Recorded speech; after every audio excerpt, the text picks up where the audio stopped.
Hello and welcome to another adventure on this planet Earth. I'm Mark Gilchrist, and this week we're going to look at what it is that makes the world go round. Yep, it's all about money.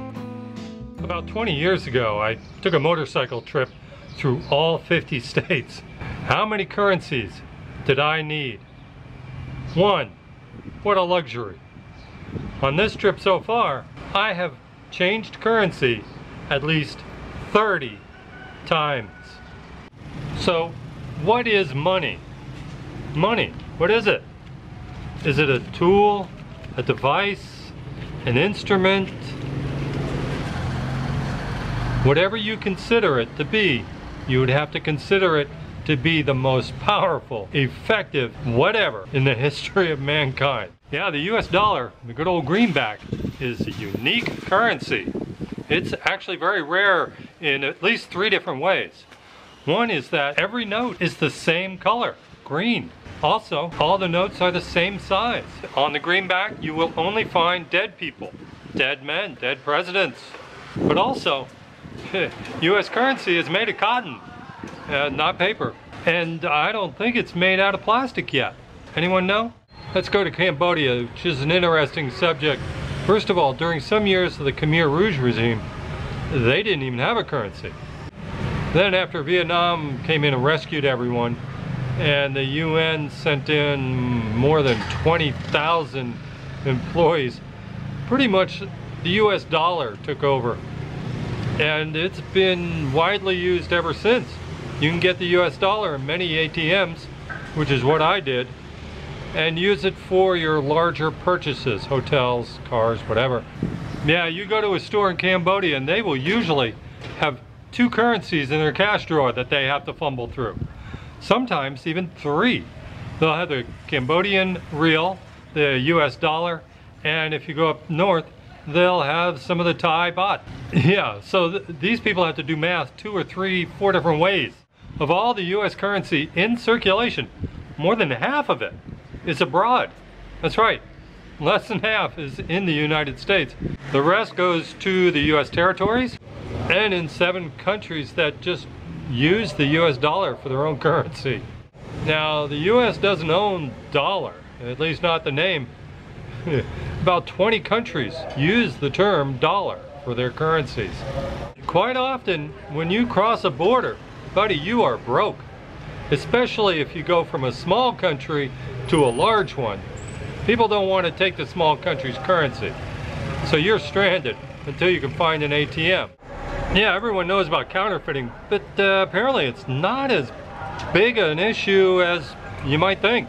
I don't think I've really ever encountered a counterfeit bill. And you can pull up a video of the time I thought I had a counterfeit $100 bill. And most currency really is accepted just wherever.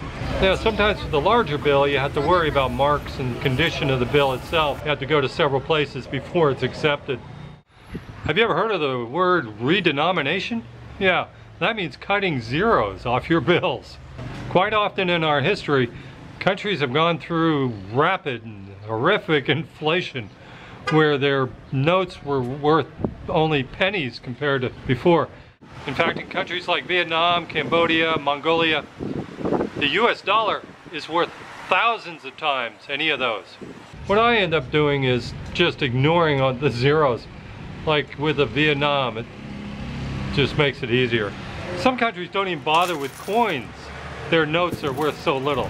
Such as Vietnam, Cambodia, Laos, Mongolia. They just use paper money for coins. Basically, a country's currency is worth exactly what people will pay for it. Not you and I, basically, but traders who deal on the international currency market. You know, you got that, but then also, what is the highest denomination? Got the scene here in Cambodia of a currency trader, which is a solid brick of their rial. So their currency is very small. Fortunately, they have the US dollar for the large purchases. Well, the world has had a crazy year. I don't need to tell you what hell many people have been through, physically and financially. Problem is money. As much as people like to badmouth it, we run our lives around it. And the lack of it creates a lot of stress that makes our lives miserable.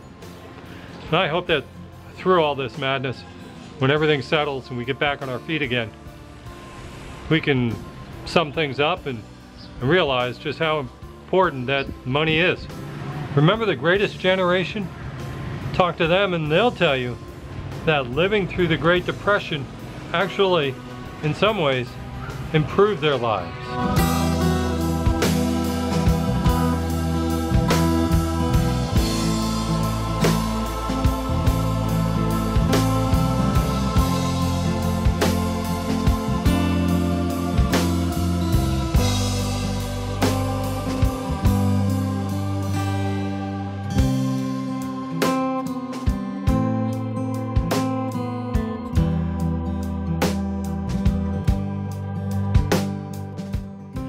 Well, thanks for hanging. I hope you enjoyed my latest adventure.